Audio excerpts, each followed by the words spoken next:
President Biden lashes out at Russia after Putin's top critic dies in jail. Putin is responsible for Navalny's death. Putin is responsible.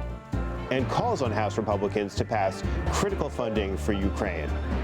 History is watching. History is watching the House of Representatives.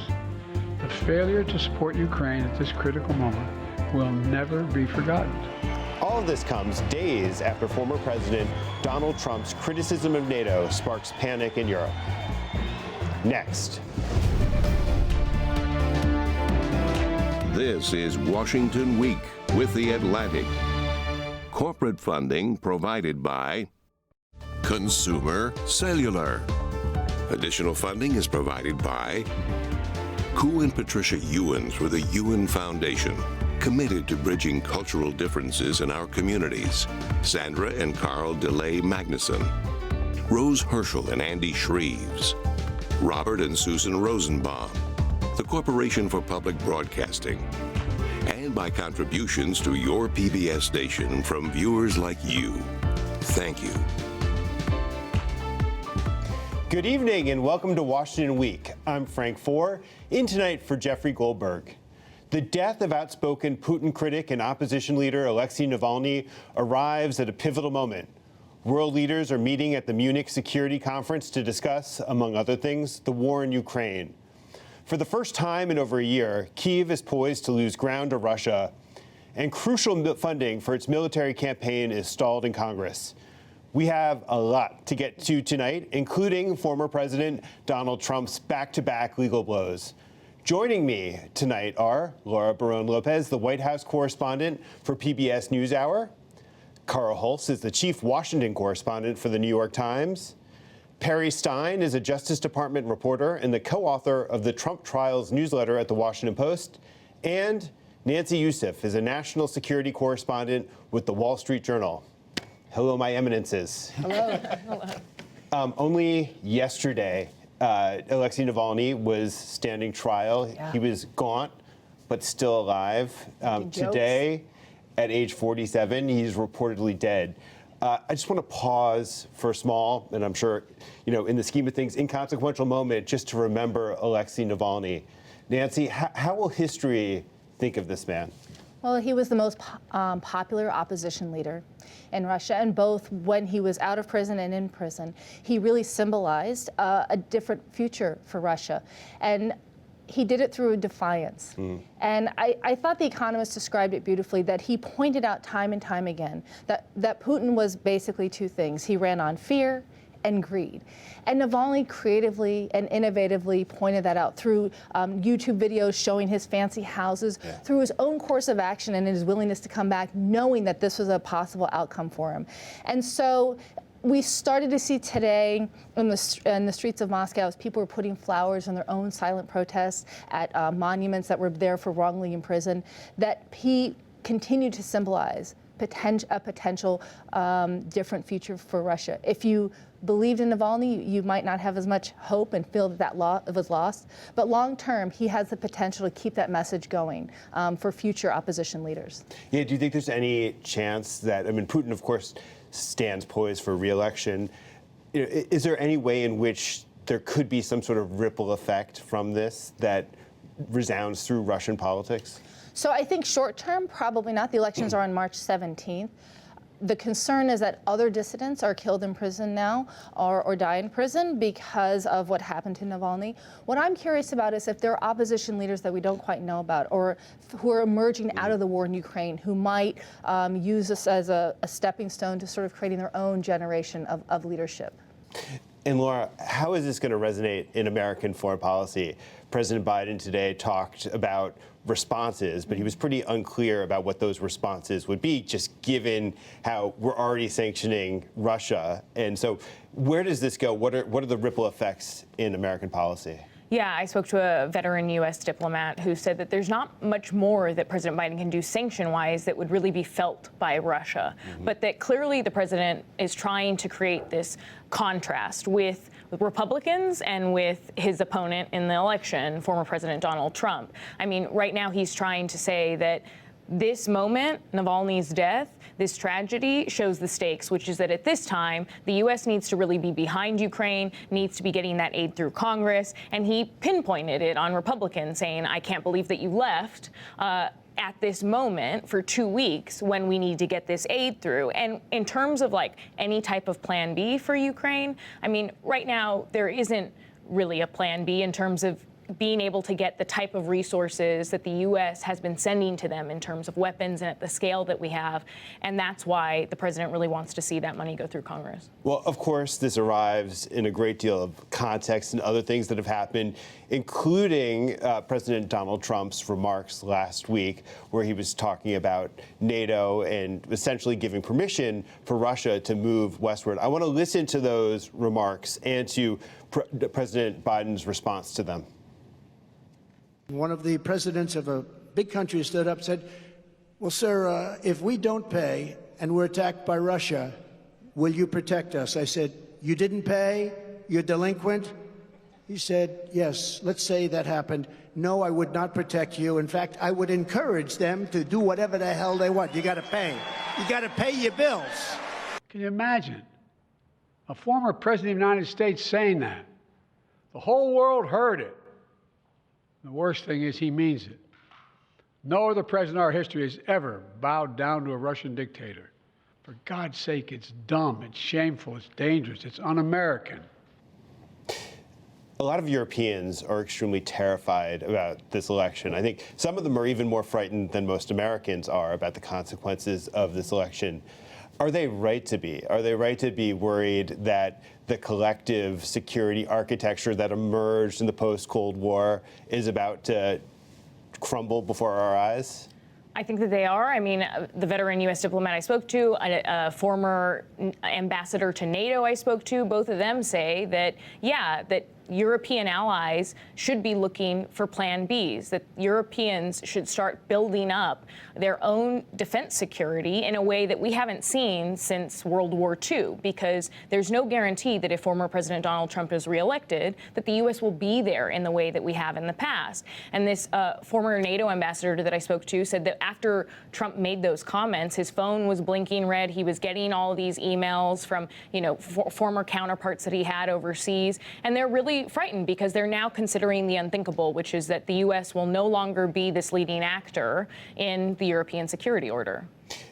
Nancy, can Europe survive without an American partner being there? I mean, the fear that they have is that Russia is going to just keep rolling westward. And I think sitting here in Washington, maybe that feels like an empty fear or an overstated fear, but that's certainly what they're experiencing there. Well, I guess it depends on the threat, but we're seeing this play out in real time right now in Ukraine, where we've seen what happens when the U.S. is able and willing to support in a real way and provide billions of dollars in weapons and other support. And when that's not happening, it's actually led to a fundamental change in the war there. You're seeing soldiers on the ground. At the beginning, they would just fire their ammunition like it was never going to end, and now they're hoarding that ammunition. We're seeing it change the battlefield dynamics. We're hearing about whether Kyiv could be in danger at some point because there aren't enough Patriot missiles to defend it. And so we actually have a real-world example if it gets to the point of a full-scale invasion, right? And what it is it's a different kind of war, and it's a different kind of assurance that the war will come out favorably to what the U.S. and the Western allies say they want, which is a Russia that doesn't feel that it can just go into any country and reset borders as it sees it. I want to talk about the funding for the war first, but just before I do that, can you just give us a click of context about where the war stands now? You started to invoke just kind of the perilousness of this, where Kyiv itself is kind of starting to think, well, maybe they don't have the stuff to protect their survival. Where are we now in the Russian offensive? So this was an interesting week because we heard from the White House podium that a city in Donetsk called Avdiivka, hope I pronounced that right, is in jeopardy. And if it falls, it'll be the first city since Bakhmut to fall. And in terms of tactics and how the war plays out, militarily, it's not a huge change on the battlefield, but it's symbolic. It gives Russia a win and a full control over the Donetsk. And it comes at a time when Zelensky's in Europe saying, Essentially, I'm not sure that the United States is going to be there asking Germany, asking France, securing multi-year defense security pacts. The problem is he needs to get through the next few months. And we started to hear from U.S. officials, it could be by this summer that Ukraine is in real danger. They've actually started to put a timeline on it. And I thought that was an important development. Carl, so Navalny's death, does it do anything to change the situation up on Capitol Hill as it relates to? I think it does. I think it provides this rallying cry. It's almost like Putin, if he was watching our domestic politics, he made a big mistake here because the money is stuck in the House, past the Senate with a split among Republicans, but everyone today has come out and said this is the evidence that we need to help Ukraine. And it's also coming at this time where the conference is ongoing in Munich, where everyone is gathered there and there can build some momentum for that. Speaker Mike Johnson, who has not wanted to do anything with this money and has said he won't take up the Senate bill, put out a statement and said, we need to unify and we need to do what we can. No commitment there to putting the bill on the floor. But I think the pressure is going to be pretty intense now, although in reference to something Laura said, they left for 2 weeks, and momentum can fade fast in Washington. Memories are short. But I do think that this really gave some new ammunition. That and the report this week about the space weapon that the Russians were sort of developing. Now, that may have leaked because to put pressure on this question. But this is a moment for the Republican Party. I think it's a really important moment.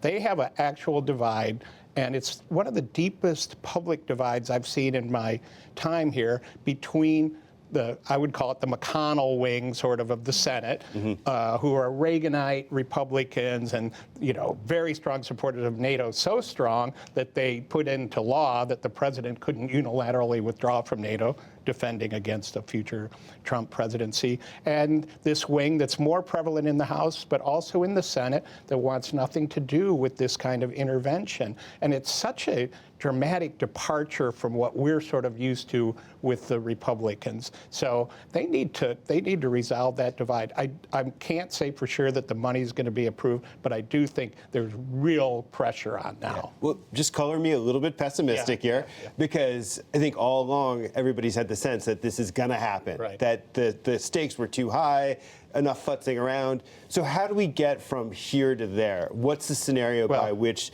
this law? You may learn a lot about discharge petitions and defeating the previous question, because these are sort of the procedural moves that could be made to do this. A discharge petition is you have to get a majority to sign it, and it requires a bill to come out. I'm not even getting into defeating the previous question. The viewers, thank you.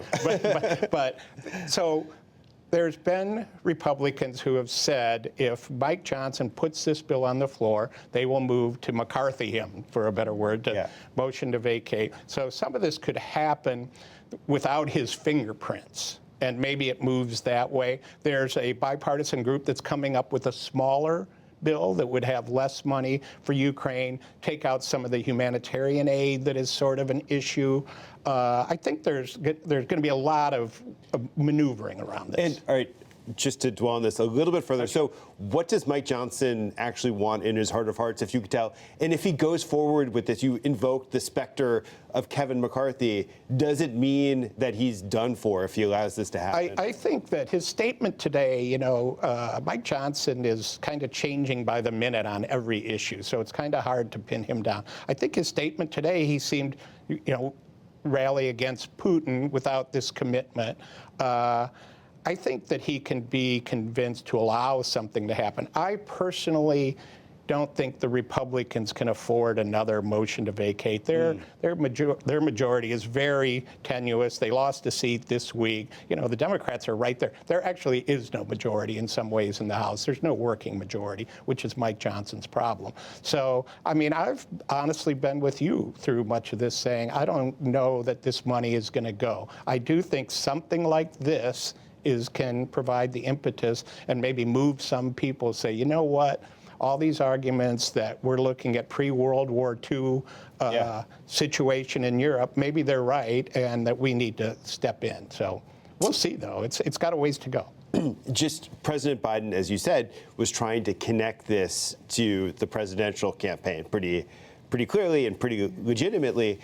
Do you think that this is something, and maybe the just the sclerosis in Congress in general around this issue, is something that will resonate with the electorate? Does this actually have meaningful consequences for the presidential race? Ukraine itself, probably not. I mean, a lot of times American voters tend to make their decisions based on domestic issues, especially since we don't have troops engaged in this fight, and President Biden has no plans to have troops engaged in this fight.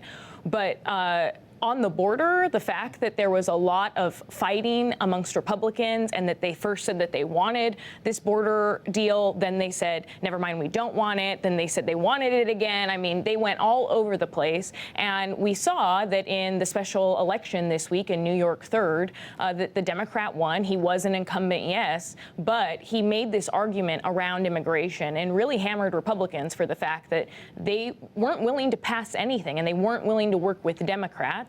And so there's this larger argument that we see President Biden and other Democrats starting to make, essentially saying Republicans aren't willing to govern at all, and they're not willing to do anything for the betterment of the country. They're just following Donald Trump and his positions against Ukraine and his position saying don't do anything on the border because I want it as an election issue. Republicans had a major advantage on immigration and the border, and they managed to entangle themselves right out of that. So, can I tell you, as a national security correspondent, election years were the years I got to take off because nobody cared about us, and I've been struck by how much Russia has been a part of the discourse around the election. I mean, just this week alone, we're talking about space-powered nuclear weapons potentially, and that's why Representative Turner felt the need to come forward. We're talking about aid to Ukraine. We're talking about whether the U.S. will come to NATO's defense in the face of a Russian invasion. And it strikes me how much this election is about what kind of threat Russia poses to U.S. national security interests. It's just been striking to me because I haven't been able to take the time off because it's good to feel needed, Nancy. Yeah, that's right. But I want to pivot to the other very consequential news as it relates to the presidential election, which is, of course, the many legal travails of former President Donald Trump. Perry, you've been deeply immersed in this. Can you just step back and give us a sense of the landscape right now? Because I admit, it looks to me as if this was not a great week for Donald Trump. The first criminal trial of a former president is supposed to begin. He's now on the hook, apparently for, more than $300 million in damages in the civil suit. But Axios the other day ran a piece saying that it wasn't as bad as it looks. What's your view? Yeah, it has certainly been a big week this week for all these. There's 4 criminal trials. I think that there is an argument to make that it could have been worse for Trump, depending on what he wants. I mean, one of his goals, right, is we know one of his tactics has been to delay these trials. He wants them to go after the presidential election. Georgia, we're seeing kind of a sideshow right now as Trump and some of his other co-defendants are trying to get the prosecutors disqualified over what they say is an improper relationship. Now, that took multiple days. There hasn't even been closing arguments. It's played out like a mini trial in and of itself. So if he succeeds in that, that election will be delayed. And even if he doesn't, there's a lot of now people may view the prosecutors differently. New York, we know now that's the criminal state trial dealing with the Stormy Daniels payments, alleged hush money payments. Now, that is going to trial March 25th, they say. Now, he probably ideally doesn't want any trials to go before the election, but if he had to get one, I mean, I think legal experts that I've spoken to say, hey, this is the one. I've heard someone call it the runt of the cases, the runt of the litters. Why? Because when you're talking about a presidential candidate who's facing election interference charges, mishandling of classified documents, and alleged hush money payments from many years ago, I think this one may look better, and we know that when those charges came, they were the first ones. They rallied the Republican base around him. You've done fascinating reporting about Trump's legal team, because the memory that I have of Trump's lawyers is that there were people who were now being charged in Georgia, that there were conspiracy theorists, there were people who weren't, you would consider top drawer lawyers, but that's not, I think, what you found when you started to look at the team that's now representing him. Yeah, that's a good question. I've been really curious, like, are his lawyers good? Who are these people? I mean, these are some of the most consequential trials, definitely some of the most high-profile ones of our time. And what I found is he's got a solid legal team. They're veteran lawyers. I mean, they're well-respected lawyers. I think many people, not just Trump, would want them as their defense attorneys. I mean, some of them have worked for, Todd Blanche has worked for SDNY. That's for a lot of years high up there. So he's worked on some pretty big cases. And I think what you saw was, I mean, look at Georgia. A lot of Trump's former lawyers have been charged. I mean, they're part of this MAGA world. They're people that have sometimes boosted in some of his conspiracy theories. A lot of those people,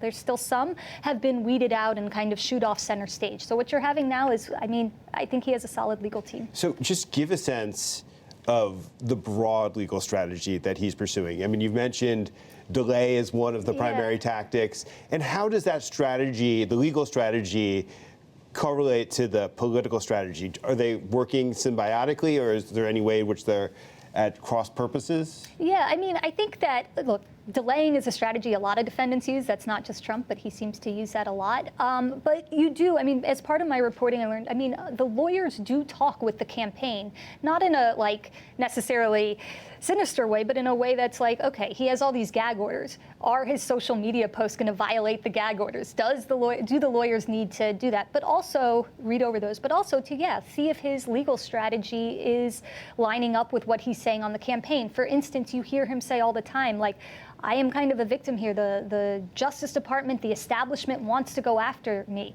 That's what he's saying on the campaign. That's also what he's saying in part. He has lots of filings in all of his cases, but in some of them you are seeing that this is selective prosecution. This is people who are going after me because, he's using a lot of times. This is the Biden administration going after me. We know that the Biden appoints Merrick Garland. They claim that they have no coordination, but that is what Trump's claims are, both on the stump and in his legal filings.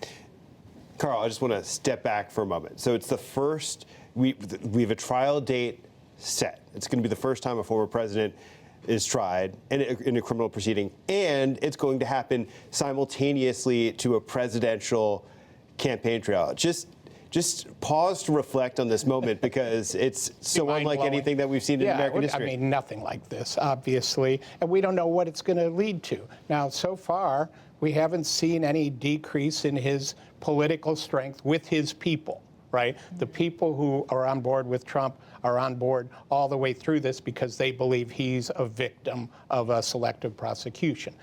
The question is going to be, this is an election about independence in certain states, right? So how are they going to respond to testimony at a trial when you have an actual trial? Or do people get to the end and say, if Trump were to be convicted, we can't have a convicted president?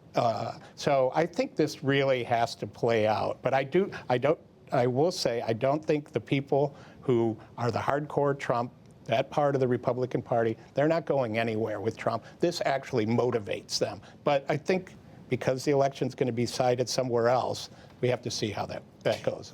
Just talk for a second about the way that Donald Trump is kind of quarterbacking all of this, the legal stuff, and the way that he thinks processes it through the political lens. I mean, it's one of the oddities of this is that rather than stumping, he's going to be in court for much of this period. And, so far, right, as a criminal defendant, he has to be there when his trials are going, but he doesn't really have to be there for his pretrial proceedings. But what you've seen, and I have to imagine, I mean, I don't know that his lawyers always want him to be there, but he has been, he was at the appeals hearing for immunity. He was in Florida, there was a closed door hearing, and he was there this week. So he's going there, and then he's going outside and talking about it. So he's making this a big part of his campaign. He kind of can't resist actually being in the courtroom and inserting himself in the legal melodrama. I think that's right. I mean, something that struck me, I remember at the appeals court hearing, this is over presidential immunity, afterwards nearby he did a press conference and he said bedlam is going to break out if, this goes, this happens. And then the next couple days you saw the word bedlam in a legal filing. So I'm not saying that his lawyers are taking all the cues from him at all. They seem to be good lawyers, but he is the client. Laura, do you think that there is this moment that we will reach where Trump's strategy of profiting off of his legal woes by consolidating his base, and will we reach a moment where that strategy will exhaust itself? I think that if he is convicted of one of these crimes that he's charged with, that it could definitely impact independents, swing voters. I've talked to plenty of them. They've said that they don't like that he's facing these crimes. They've said that his repeated lies about election interference and lies about the 2020 election is something that they don't want to hear from a presidential candidate, and so they think that he poses a threat to democracy, and they don't want to vote for someone like that. Unfortunately, we need to leave it there for now. Thanks to our panelists for joining us and sharing your reporting. For more on the death of Alexei Navalny, be sure to check out theatlantic.com. And on Saturday's PBS News Weekend, an interview with Egypt's foreign minister on the war in neighboring Gaza and the stalled hostage negotiations. I'm Frank Foer. Good night from Washington. Corporate funding for Washington Week with The Atlantic is provided by Consumer Cellular, this is Sam. How may I help you? This is a pocket dial. Well, somebody's pocket. Thought I'd let you know that with Consumer Cellular, you get nationwide coverage with no contract. That's kind of our thing. Have a nice day. Additional funding is provided by Koo and Patricia Ewan through the Ewan Foundation, committed to bridging cultural differences in our communities. Sandra and Carl DeLay Magnuson, Rose Herschel and Andy Shreves, Robert and Susan Rosenbaum, the Corporation for Public Broadcasting, and by contributions to your PBS station from viewers like you. Thank you.